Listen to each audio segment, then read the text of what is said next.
Have you ever asked God, what do you want from me? I think probably every person of faith has asked that question. Sometimes I've asked it angrily, what do you want from me? Sometimes I ask it in genuine bewilderment, what do you want from me? What can I do in this circumstance? What is it that you are wanting me to do in this moment? What am I supposed to be doing with my life? What offering can I bring? And often I ask it in an almost helpless sense of my inadequacy. What can I offer God? All that I have, all that I am, the very fact that I exist is a gift from God. So really, I don't have anything to give God. And yet I have this sense that God wants me to ask this question and wants me to struggle to find the answer to this question. What does God require of me? You know, in every relationship, sacrifice is required.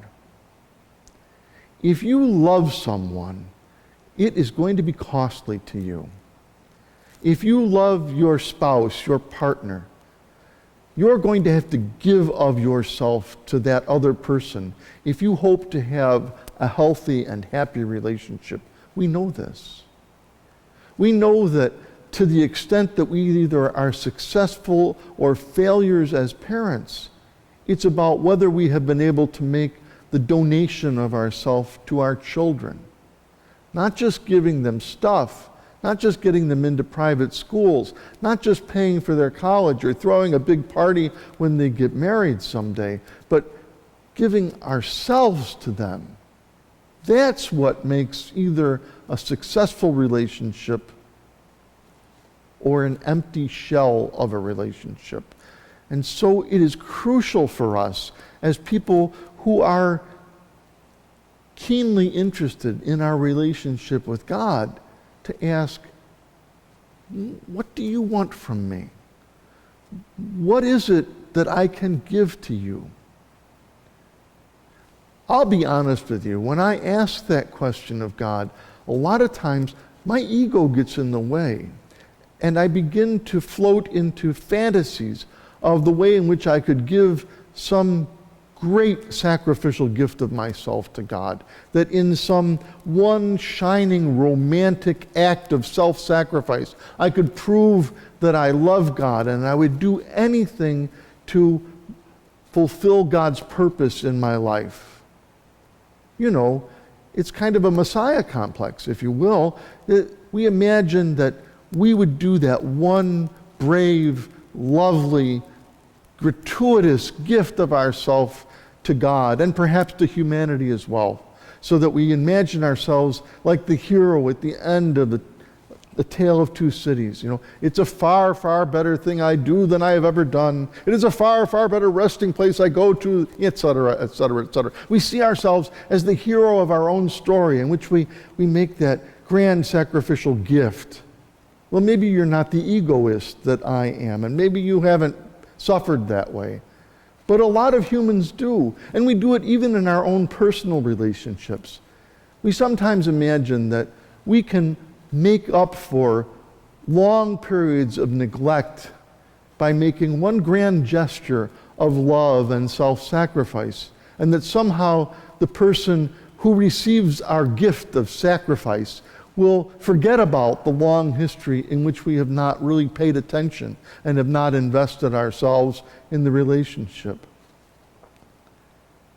But I think we all know that those grand gestures are really of kind of limited utility. They don't really bring relationships to depth and to flourishing in the way that we might hope that they would. The story that we read about Abraham and Isaac is one of those grand gesture stories. And it's a scandalous story because on its face, it's about potential human sacrifice. And let me just say briefly that we don't read these stories as though they are historical narratives that really happened in time and in space. These are deeply symbolic stories. And so we don't need to wallow in their moral depravity, because really this is a morally repugnant story. But I would ask that all of us just kind of set that aside as we think about it, and think about what is being asked of Abraham. Abraham is being presented with God this incredible requirement.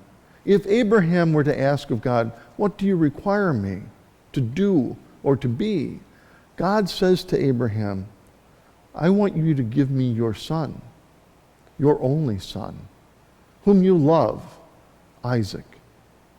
Offer him up as a whole burnt offering on this hill that eventually we know will become the Temple Mount. And we know that Abraham absurdly does this, or is willing to do this, and is only stayed at the last moment by God's own hand from actually sacrificing his son. And so it's described as a test.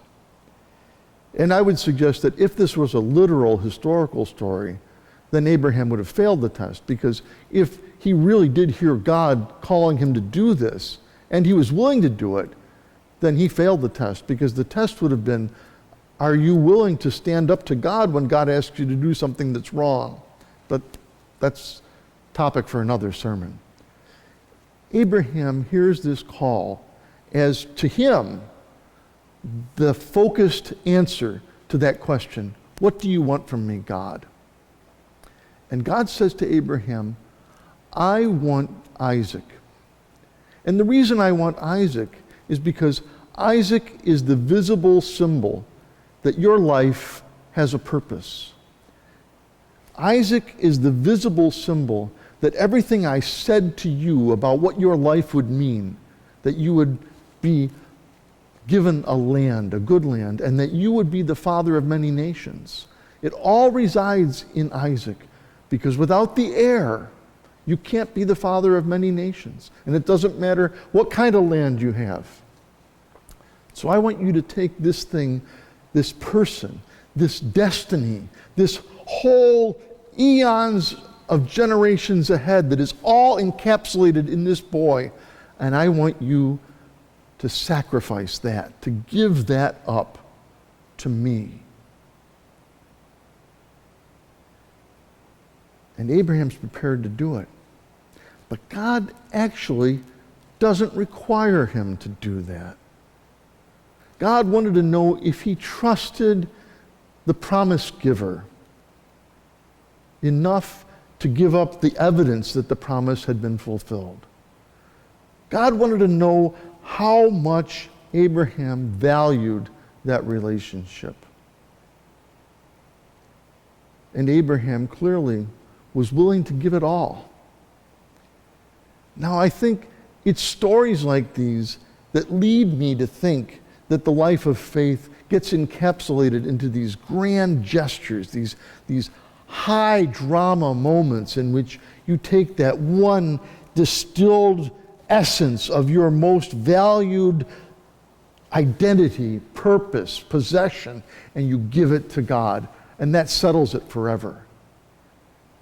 But it really doesn't work that way.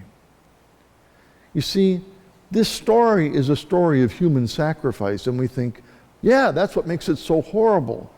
It makes it so horrible in part because when we think about it symbolically, it's our story. We are always engaged in human sacrifice. I mean, we sacrifice future generations all the time. We offer up our children as sacrifice, and sometimes we do it like a black mass, right? We do the evil sacrifice. We sacrifice our kids and send them off to kill other people's kids in war. We sacrifice our kids by shoehorning them into destinies that are not their own. Become a doctor, a lawyer, inherit this business that belongs to the family. Don't live out your own life. And sometimes we offer up our children even as we might offer up communion at the table. We give it to God. We give the child to his or her own future, and we offer them up to experience life with all of its mystery and wonder, and we let them go. We relinquish them. We sacrifice our control over them and let them go and become who they will be. But we sacrifice our own lives too. We just don't do it so much in one grand gesture.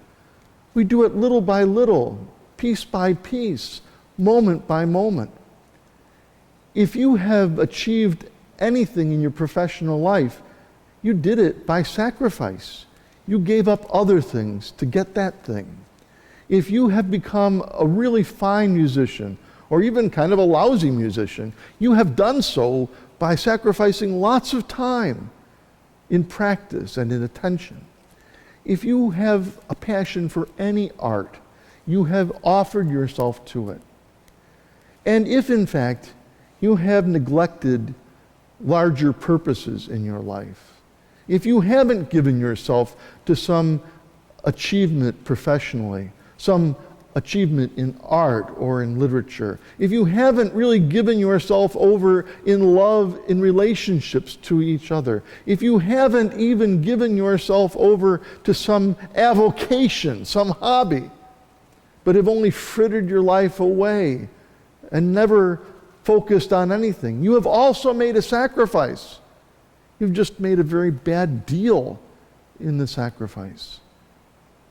Everything that we do in our lives is in some ways an act of human sacrifice. We are offering ourselves up in this very moment in which you're watching me prattle on. That's a sacrifice of time, the most precious thing that we have.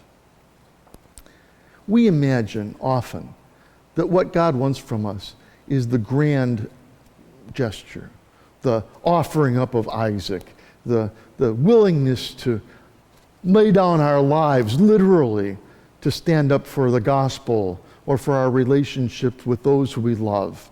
We see ourselves as the hero of our own story. But in truth, I don't think that for most of us, this is the way we ought to be thinking about sacrifice. But rather, we ought to be thinking of it in those incremental, mundane ways in which we lay down our life moment by moment. And in each moment, to ask, what does God require of me in this moment? What does God want from me in this humble relationship with my spouse or my children? What does God expect of me in my relationship with those who employ me or my customers?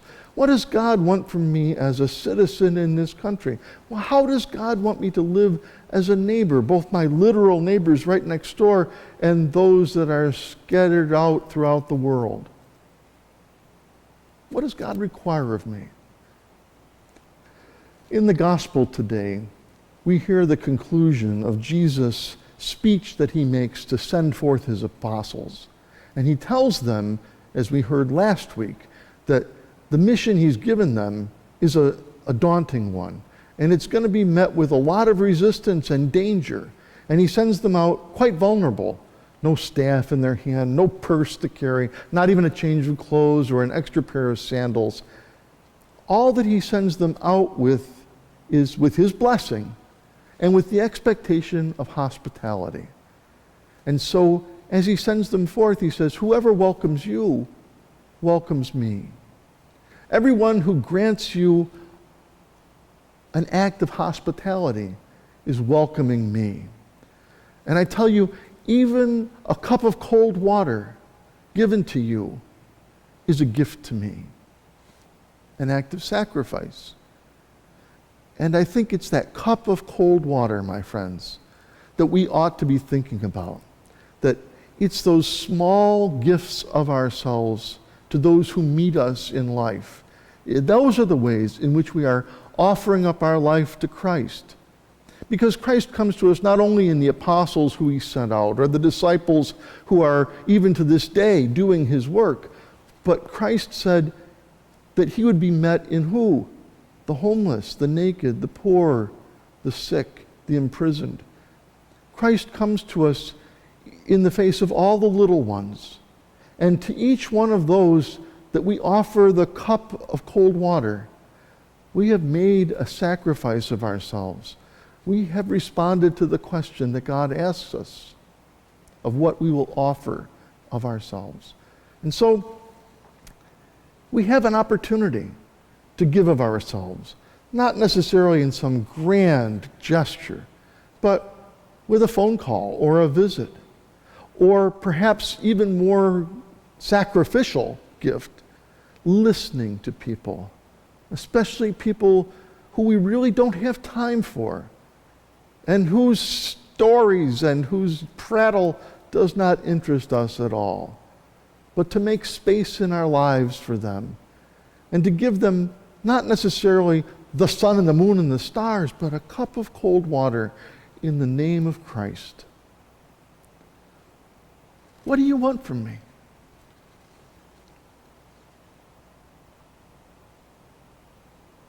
Me. That's what God wants. God wants what I have. These simple gifts, these ears, these eyes, these hands that can touch and hold, this heart that can embrace, the simple gifts that can be offered to the one who comes and represents the very presence of the God of all the universe, who needs nothing more from me than a cup of cold water.